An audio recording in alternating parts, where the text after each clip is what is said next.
ನಮಸ್ಕಾರ. ರಾಶಿ ಭವಿಷ್ಯಕ್ಕೆ ಹೋಗೋದಕ್ಕಿಂತ ಮುಂಚೆ ಕೆಲವು ವಿಚಾರಗಳ ಬಗ್ಗೆ ಮಾತಾಡೋಣ. ಮೊದಲನೇದಾಗಿ ಬಂದು ಆ ನಿಜವಾದ ಜ್ಯೋತಿಷಿ ಯಾರು ಅನ್ನೋದ್ರ ಬಗ್ಗೆ. ಯಾಕೆಂದ್ರೆ ಜ್ಯೋತಿಷ್ಯದ ಬಗ್ಗೆ ಜನ ತಿಳ್ಕೊಬೇಕಾಗತ್ತೆ. ಈಗ ನೀವೊಂದು ಡೇಟ್ ಆಫ್ ಬರ್ತ್ ಟೈಮ್ನ ಕೊಟ್ಟಾಗ ಒಂದೇ ಡೇಟ್ ಅಲ್ಲಿ ನೂರಾರು ಜನ, ಲಕ್ಷಾಂತರ ಜನ ಹುಟ್ಟಿರ್ತಾರೆ. ಒಂದೇ ರಾಶಿಯಲ್ಲಿ ಸಾವಿರಾರು ಜನ, ಲಕ್ಷಾಂತರ ಜನ ಹುಟ್ಟಿರ್ತಾರೆ. ನಿಮ್ಮ ವೈಯಕ್ತಿಕ ಜೀವನದಲ್ಲಿ ನಡೆಯೋ ಘಟನೆಗಳನ್ನ ತಿಳ್ಕೊಬೇಕು ಅಂದ್ರೆ ಆ ವ್ಯಕ್ತಿ ನಿಮ್ಮ ಲಗ್ನ ಯಾವ್ದಂತ ಫಸ್ಟ್ ತಿಳ್ಕೊಬೇಕು.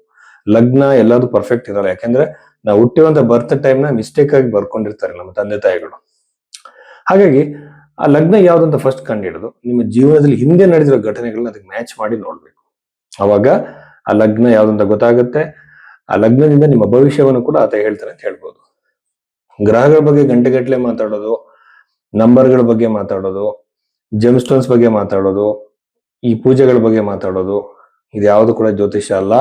ಜ್ಯೋತಿಷ್ಯದ ಬಗ್ಗೆ ನೀವು ಯಾವುದೇ ಸಿಸ್ಟಮ್ನ ಅಪ್ಲೈ ಮಾಡಿರಿ, ನನಗೆ ಜೀವನದಲ್ಲಿ ನಡೆದಿರುವಂತಹ ಘಟನೆಗಳನ್ನ ಫಸ್ಟ್ ಹೇಳಿ ಅಂತ ಕೇಳಿ. ಯಾವುದೇ ಜ್ಯೋತಿಷ್ಯ ಆಗಿರಲಿ. ಯಾಕೆಂದ್ರೆ ಅವ್ರು ನಿಮ್ಮ ಭೂತಕಾಲದಲ್ಲಿ ನಡೆದಿರೋದನ್ನ ಹೇಳಿದ್ರೆ ಭವಿಷ್ಯವನ್ನ ಹೇಳ್ತಾರೆ ಅಂತ ನಂಬಬಹುದು. ಒಂದು. ಎರಡನೇದಾಗಿ ಬಂದು ಪರಿಹಾರಗಳನ್ನ ಸೂಚಿಸುವಾಗ ಬೃಹತ್ಪರಾಶರ ಹೋರಾಶಾಸ್ತ್ರದಲ್ಲಿರುವಂತಹ ಬಹಳ ಸಿಂಪಲ್ ರೆಮಿಡೀಸ್. ಋಷಿಗಳು ಯಾವತ್ತೂ ಕೂಡ ಕಾಸ್ಟ್ಲಿ ರೆಮಿಡೀಸ್ ನ ಹೇಳಿಲ್ಲ. ಮಂತ್ರ ಜಪಗಳು, ದಾನಗಳನ್ನ ಬಗ್ಗೆ ಮಾತಾಡಿದ್ದಾರೆ. ಅದನ್ನ ಸೂಚಿಸಬೇಕು. ಎರಡು ವಿಚಾರದಲ್ಲಿ ನಿಜವಾದ ಜ್ಯೋತಿಷ್ಯನ ನೀವು ಕಂಡುಹಿಡಬಹುದು. ಮೂರನೇ ವಿಚಾರ ಬಂದಾಗ ಡೇಟ್ ಆಫ್ ಬರ್ತ್ ಇಲ್ಲ ಸರ್ ನನ್ನ ಹತ್ರ ಅಂತ ಹೇಳ್ತಾರೆ ಕೆಲವರು. ಅದಕ್ಕೆ ನಷ್ಟ ಜಾತಕಂ ಅನ್ನೋ ಕಾನ್ಸೆಪ್ಟ್ ಇದೆ, ಅದನ್ನ ಅಪ್ಲೈ ಮಾಡಬಹುದು. ಹಾಗೇನೆ ಹಸ್ತ ಸಾಮುದ್ರಿಕ ಇರುವಂತ ರೇಖೆಗಳು, ಇದರಲ್ಲಿ ನಾಡಿ ಜ್ಯೋತಿಷ್ಯ, ಚೈನೀಸ್ ಪಾಮಿಸ್ಟ್ರಿ ಇದೆ, ವೆಸ್ಟರ್ನ್ ಪಾಮಿಸ್ಟ್ರಿ ಇದೆ.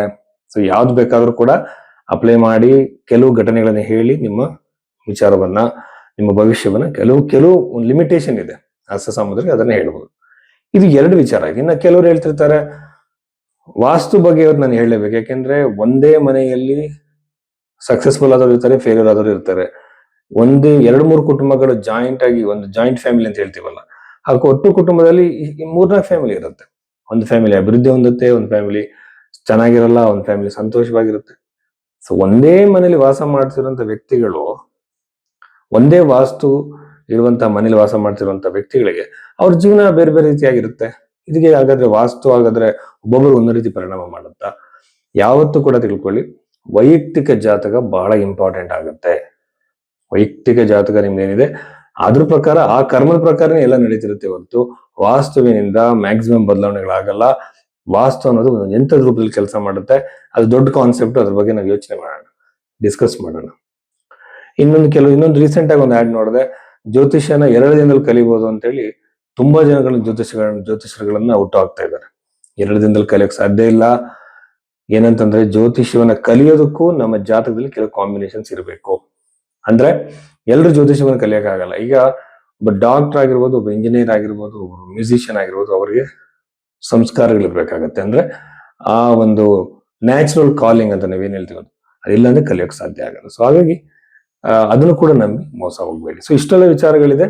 ಕರ್ಕಾಟಕ ರಾಶಿ 2026 ಏಪ್ರಿಲ್ 12ನೇ ತಾರೀಕಿನ ನಂತರದಲ್ಲಿ ಕರ್ಕಾಟಕ ರಾಶಿಯಲ್ಲಿ ಹುಟ್ಟಿದಂತವರಿಗೆ ಏನೆಲ್ಲ ಪಾಸಿಟಿವ್ ನೆಗೆಟಿವ್ ಘಟನೆಗಳಿದೆ ಅಂತ ನಾವು ನೋಡೋಣ. ಕರ್ಕಾಟಕ ರಾಶಿ ಶ್ರೀರಾಮನ ರಾಶಿ ಅಂತ ಹೇಳ್ತಾರೆ. ಕಷ್ಟಗಳು ಜಾಸ್ತಿ ರಾಶಿ ಇರುತ್ತೆ. ಅದನ್ನು ನಾವು ಪಕ್ಕಕ್ಕಿಟ್ರೆ ಎಮೋಷನಲ್ ಆಗಿ ತುಂಬಾ ಇದಿರ್ತಾರೆ. ಅಂದ್ರೆ ಎಮೋಷನ್ಸ್ ಜಾಸ್ತಿ ಈ ರಾಶಿಯವರಿಗೆ. ಆ ಒಂದು ಬಗೆಯಲ್ಲಿ ನಾವು ನೋಡಿದಾಗ ಯಾವಾಗಲೂ ಕೂಡ ಯಾವುದೇ ಸಂಬಂಧಗಳಿಗೆ ಅಂಟ್ಕೋಬಾರ್ದು. ಇದ್ರ ಬಗ್ಗೆ ಭಗವದ್ಗೀತೆಯಲ್ಲೂ ಹೇಳಿದ್ದಾರೆ, ಧಾರ್ಮಿಕ ಗ್ರಂಥಗಳಲ್ಲೂ ಇದೆ. ಅಟ್ಯಾಚ್ಮೆಂಟ್ ಇಂದ ನಮ್ಗೆ ಏನಾಗುತ್ತೆ, ನೋವು ಜಾಸ್ತಿ ಆಗುತ್ತೆ. ಅದ್ರ ಮೇಲೆ ಒಂದು ವ್ಯಾಮೋಹ ಬೆಳೀತಾ ಹೋಗುತ್ತೆ. ಆ ವ್ಯಾಮೋಹದಿಂದ ನಾವು ಹೊರಗಡೆ ಬರೋಕ್ಕಾಗಲ್ಲ. ಆ ವಿಷಯಾಸಕ್ತಿಯಿಂದ ಹೊರಗಡೆ ಬರೋ, ಇದನ್ನೇ ಋಷಿಗಳು ಹೇಳಿರುವಂಥದ್ದು. ಅಟ್ಯಾಚ್ಮೆಂಟ್ ನ ಕಮ್ಮಿ ಮಾಡ್ಕೊಳ್ಳಿ. ಯಾರು ಶಾಶ್ವತವಲ್ಲ, ಯಾವ ಸಂಬಂಧನೂ ಶಾಶ್ವತವಲ್ಲ. ಇದ್ದಾಗ ಸಂತೋಷವಾಗಿರೋಣ, ದೂರವಾದಾಗ ಅದ್ರ ಬಗ್ಗೆ ನಾವು ತಲೆ ಕೆಡಿಸ್ಕೊಳ್ಳೋದು ಬೇಡ. ಈ ಡಿಟ್ಯಾಚ್ಮೆಂಟ್ ನ ನಾವು ಬೆಳೆಸ್ಕೊಳ್ಳೋಣ. ಆಮೇಲೆ ಅಷ್ಟಮದಲ್ಲಿರುವಂತ ರಾಹು ವೈವಾಹಿಕ ಜೀವನದಲ್ಲಿ ಕಿರಿಕಿರಿಗಳನ್ನ ಖಂಡಿತವಾಗ್ಲೂ ಕೊಡ್ತಾರೆ. ಅಷ್ಟಮ ಅಂದಾಗ ನೆಗೆಟಿವ್, ಕಿರಿಕಿರಿ, ಟೆನ್ಷನ್ಸು, ದೂರ ಆಗೋದು, ಸೆಪರೇಟ್ ಆಗೋದು, ಆಮೇಲೆ ಆ ಮನಸ್ತಾಪಗಳು ಆಗ್ಬೋದು. ಸೊ ಜಾಗೃತಿಯಾಗಿರ್ಬೇಕಾಗಿರೋದು ಇಂಪಾರ್ಟೆಂಟ್. ರಾಹು ಅಷ್ಟಮದಲ್ಲಿ ಯಾವಾಗಲೂ ಕೂಡ ಒಳ್ಳೆಯದಲ್ಲ. ಹಾಗೆ ಕೇರ್ಫುಲ್ ಆಗಿರ್ಬೇಕು. ಒಂದು ವೇಳೆ ನಿಮಗೆ ನಿಮ್ಮ ವೈಯಕ್ತಿಕ ಜಾತಕದಲ್ಲಿ ರಾಹು ದಶೆನೇ ನಡೀತಿದೆ ಅನ್ಕೊಂಡ್ರು ಸಹ ಸಮಸ್ಯೆಗಳು ಇನ್ನೂ ಉಲ್ಬಣವಾಗುವ ಸಾಧ್ಯತೆಗಳಿರುತ್ತೆ. ವೈವಾಹಿಕ ಜೀವನದಲ್ಲಿ ಯಾವುದೇ ಸಮಸ್ಯೆ ಬಂದಾಗ ಅದನ್ನ ಮಾತಿನಲ್ಲಿ ಬಗೆಹರಿಸ್ಕೊಳ್ಳಿ. 12ನೇ ಮನೆಯಲ್ಲಿರುವಂತಹ ಗುರುಗ್ರಹ ನಿಮಗೆ ಪುಣ್ಯಕ್ಷೇತ್ರಗಳಿಗೆ, ಶಕ್ತಿ ಕ್ಷೇತ್ರಗಳಿಗೆ, ದೇವಿ ಕ್ಷೇತ್ರಗಳಿಗೆ, ಆಮೇಲೆ ಗುರುಗಳಿರುವಂತಹ, ಈಗ ಮಂತ್ರಾಲಯ ಅಂತೀವಿ, ಈ ತರ ಕ್ಷೇತ್ರಗಳಿಗೆ ನೀವು ಜಾಸ್ತಿ ವಿಸಿಟ್ ಮಾಡುವಂತ ಸಾಧ್ಯತೆ ಇರುತ್ತೆ. ಆಶೀರ್ವಾದವನ್ನು ತಗೊಳ್ಳೋ ಸಾಧ್ಯತೆ ಇರುತ್ತೆ. ಅಲ್ಲಿ ನಿಮಗೆ ಹೆಚ್ಚು ಭಕ್ತಿ ಉಕ್ಕಿ ಹರಿಬಹುದು. ಅಂದ್ರೆ ಮೈಸ್ಟಿಕ್ ಎಕ್ಸ್ಪೀರಿಯನ್ಸ್ ಅಂತ ಹೇಳಿದ್ರೆ, ಈಗ ಒಂದು ಆಧ್ಯಾತ್ಮಿಕವಾಗಿ ನಾವು ಸಣ್ಣ ವಯಸ್ಸಿಂದ ಒಂದು ಸಣ್ಣ ಪ್ರಮಾಣದ, ಅದು ಹಿಂದೂ ಧರ್ಮದಲ್ಲಿ ಹುಟ್ಟಿದಂತ ಒಂದು ಸಣ್ಣ ವಯಸ್ಸಿಂದ ದೇವರು ಭಕ್ತಿ ಅನ್ನೋದು ಬಂದ್ಬಿಟ್ಟಿರುತ್ತೆ ಬಹಳ ಸಹಜವಾಗಿ.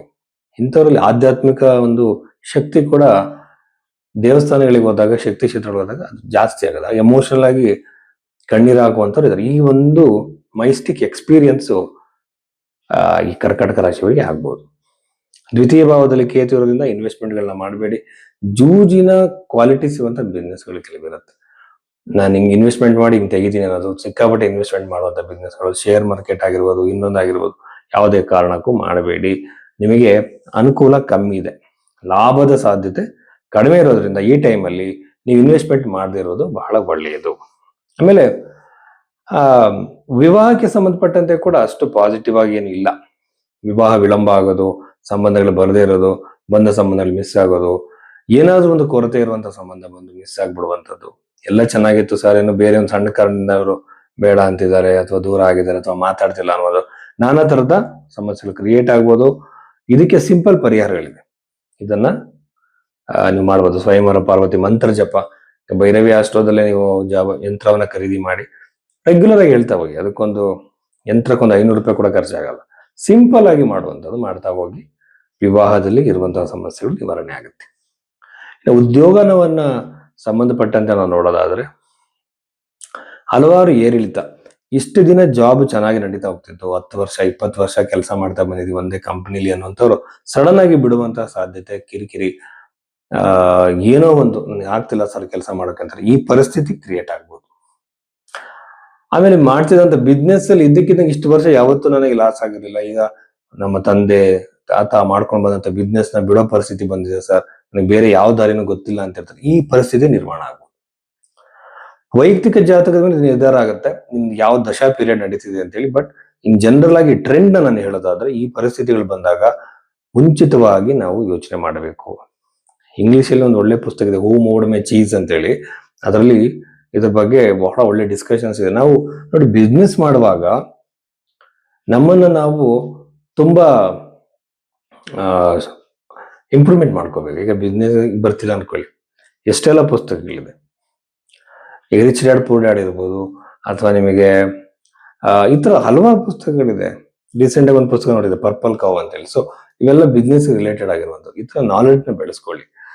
ಆಮೇಲೆ ಚತುರ್ಥ ಭಾವ ಚೆನ್ನಾಗಿದೆ, ಪ್ರಾಪರ್ಟಿ ಖರೀದಿ ಆಗುತ್ತೆ. ಪ್ರಾಪರ್ಟಿಗೆ ಸಂಬಂಧಪಟ್ಟಂತೆ ಸಂತೋಷದ ವಾತಾವರಣ ಕ್ರಿಯೇಟ್ ಆಗ್ಬೋದು, ಮನೆ ಖರೀದಿ ಆಗ್ಬೋದು, ಗೃಹ ನಿರ್ಮಾಣ ಆಗ್ಬೋದು. ಈ ತರ ಹಲವಾರು ಶುಭ ವಿಚಾರಗಳಿದೆ. ಆರೋಗ್ಯದಲ್ಲಿ ಸುಧಾರಣೆ, ಬದಲಾವಣೆಗಳಿದೆ.